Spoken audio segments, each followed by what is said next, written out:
Oke, halo teman-teman. Di video kali ini saya akan ajak teman-teman berangkat kerja. Ya, berangkat kerja motoran hari ini melewati jalur-jalur yang mungkin jarang teman-teman bisa lihat di internet ya. Jadi ini jalur-jalur pedesaan yang bagi saya itu ideal untuk motoran teman-teman. Jadi cukup asik juga ya, pagi-pagi berangkat kerja motoran sambil ya menikmati jalanan yang ya nggak kota gitu ya.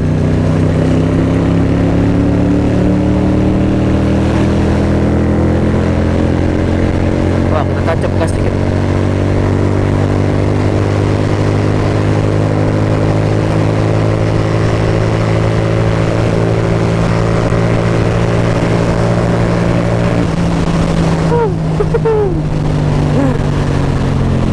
Ya gitu lah ya, si Kiwi ini top speed nggak banter-banter amat tuh. Ya 107, 110 dengan berat badan saya ini. Ya biarpun 250 cc ya teman-teman, tapi top speednya ya segitu, which is okay untuk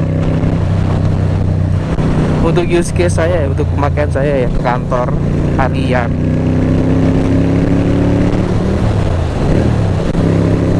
Itu oke. Wah, ini ngejar pegang ayam ya. Kita cari dulu lah, baunya nggak tahan.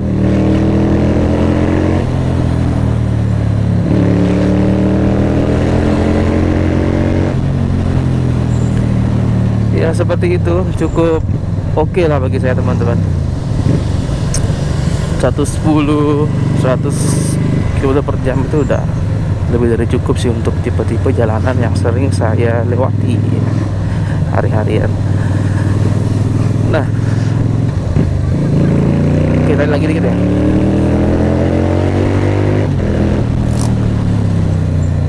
Nah, di video kali ini juga saya bakal share ke teman-teman sedikit gimana sih pengalaman memiliki Kiwi V250 ini. Ya kurang lebih selama 2 tahun ya. Ya pas banget 2 tahun nih bulan ini ya.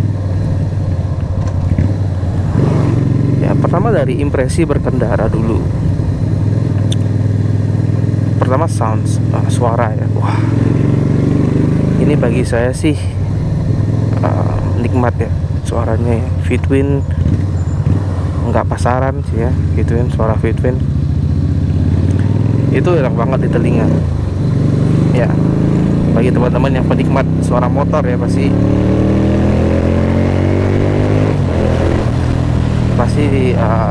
ya bisa mengetahui lah ya, seperti itu. Enak didengarnya ya, walau suara si V-twin ini ya lebih lebih mirip ke L-twin gitu ya. Lebih mirip ke L-twin, kayak si miliknya si Ducati sih ya, Ducati Monsters atau yang lebih kelas yang lebih di bawahnya. Karena kenapa si RPM ini cenderung tinggi ya. Idle RPM ini kalau teman-teman lihat ya, ini cenderung tinggi ya, di 1000-an. Kalau Harley itu dia setahu saya idle RPM-nya di 1000-an, 1000. Kemudian naiknya tuh nggak cepet ya, naiknya tuh mungkin 2000, 3000 ya, padat gitu ya. Cuman ya dengan torsi yang sangat tinggi, yang powerful ya. Seperti itu ya. Ini kalau bisa saya bilang mini Harley, cukup buat pemula kayak saya yang baru-baru motoran juga ya. Itu tentang suara. Yang kedua tentang tenaga mesin. Tenaga mesin bagi saya ini ya tadi sudah kita lihat ya, kecepatan maksimum 100 lebih km per jam. Tarikan ya oke lah, oke. lebih kencang dari motor 150 cc ya. Tapi nggak terpaut jauh, mungkin karena ya konfigurasi V-twin ini. Kalau di spec sheet saya sempat ngulik ya, itu torsinya di 20-an Newton meters. Jadi itu bagi saya cukup kerasa ya, kalau dibandingkan dengan motor-motor bebek, motor-motor skuter gitu ya, cukup terasa, cukup berbeda. Jadi ya cukup oke dengan pemakaian dalam kota. Kalau saya sih use case-nya pedesaan ya. Setiap hari berangkat kerja itu melewati pedesaan mana. Ya, kemudian dari itu mesin ya, ini mesinnya 250 cc ya. 250 cc 2 silinder V-twin gitu ya. Knalpotnya ada dua. Jadi exhaustnya itu masing-masing silinder ke satu knalpot gitu ya, satu silencer.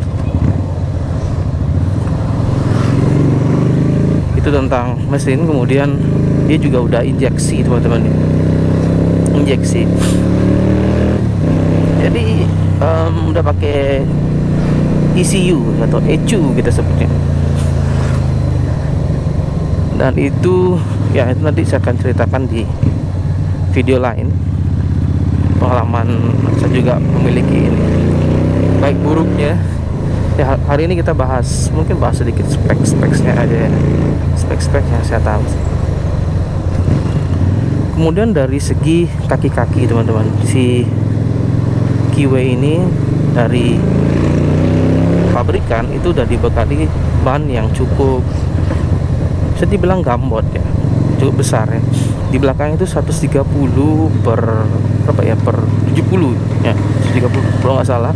Di depan itu 120 per berapa ya, saya juga lupa ya. Intinya saya lebarnya ingat. Tapi cukup lebar juga untuk untuk pemakaian harian gitu ya. Dia cukup stabil juga. Cuman dari teman-teman saya di Benelli juga, di grup QA juga, itu beliau-beliau ini pada upgrade nih. Jadi ban depannya katanya tuh di upgrade ke 130 per 80 kalau nggak salah ya.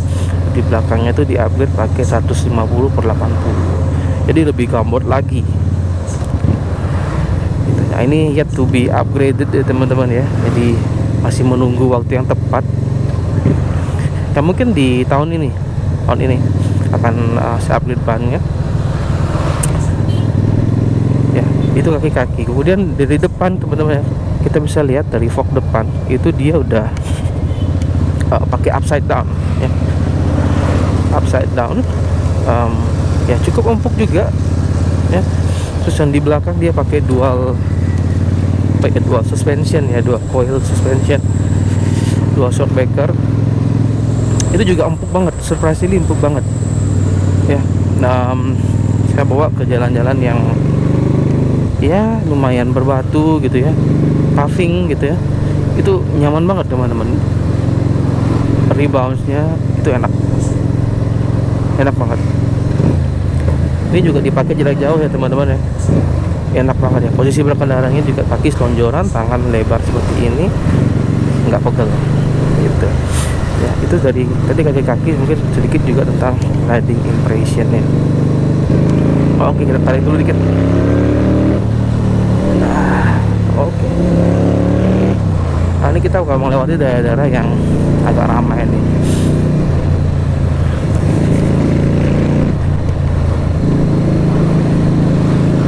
Oke, kemudian itu udah kaki-kaki ya teman-teman. Setelah itu kita bahas dari segi pencahayaan lah ya, lampu-lampu. Dari depannya dia juga ini udah pakai LED ya, daymaker. Terus di belakangnya juga udah pakai LED. Kalau saya lihat itu, jadi cukup terang ya teman-teman. Kalau riding malam-malam juga cukup Kemudian dari segi apa ya, tangki ya, tangki. Nah ini besar banget teman-teman, surprise ini besar banget ini, dan juga dibarengi dengan cc yang kecil ya. Jadi konsumsi bahan bakar untuk motor dengan body seperti ini itu cukup irit bagi saya teman. Ya tangkinya ini 20 liter menurut spek ya. Jadi wah banyak banget bisa diisi. Sekali full tank itu kalau saya pakai bolak-balik ya, kalau saya use case nya itu 20-an kilometer sekali jalan bolak-balik 40 kilometer gitu ya, 5 hari kerja itu palingan habis di hari ke-7. Hari ke-7 udah di ambang habisnya lah. Jadi cukup, bagi saya cukup irit ya. It's okay. Dan kita juga jarang-jarang ke SPBU jadinya ya, untuk ngisi ya, karena tangkinya besar. Kalau ini untuk touring ya teman-teman nih, enak banget, sekali isi full kita nggak perlu stop lagi sih selama durasi touring kalau sekitaran Bali lah ya. Enak banget. Kemudian ya, ini motor saya juga teman-teman, ini knalpotnya masih standar ya, cuman dimodifikasi gitu ya. Dimodifikasi istilahnya itu dibobok. Nah, jadi ada info dari temen di Benelli Bali nih, wah beliau modifikasi juga, diperlihatkan di grup, saya tertarik nih. Nah, itu kalau di Bali kena di euro ya, 200 ribuan ya, cukup oke, dan suaranya pun juga lebih keluar. Nah, saya juga punya satu knalpot lagi yang lain ya, satu silencers itu dari si EK Industries ya. Itu bagi saya cukup enak juga, namun suaranya terlalu keras. Jadi ya kalau dibawa jauh gitu ya cukup bineng juga ya telinga. Jadi saya balikan saja ke knalpot yang standar, kemudian dibobok. Wah, ya sekarang sih kalau teman-teman bisa dengar itu ya suaranya ya oke aja ya. Bisa dibilang ke medium loudness, terus ya masih terdengar juga suara gaharnya dikit-dikit gitu. Ya mungkin nanti di video selanjutnya saya akan coba pasang lagi dan perlihatkan ke teman-teman gimana sih pakai si ya si knalpot itu ya, si EK Industries ya. Nah itu aja nih teman-teman, silahkan komen di bawah kalau teman-teman punya pertanyaan atau punya hal yang ingin teman-teman kulik nih tentang si Kiwi V250 ini. Silahkan komen di bawah, saya akan coba share nanti ya di video selanjutnya. Komen-komen dari teman-teman, kita akan bahas lebih detail. Oke, mungkin sekian ya video kali ini ya teman-teman ya. Jadi cukup ya cukup segitu aja untuk sharing si first impression ya, impresi berkendara si Kiwi V250. Kita ketemu di video selanjutnya teman-teman. Oke, bye bye, peace out.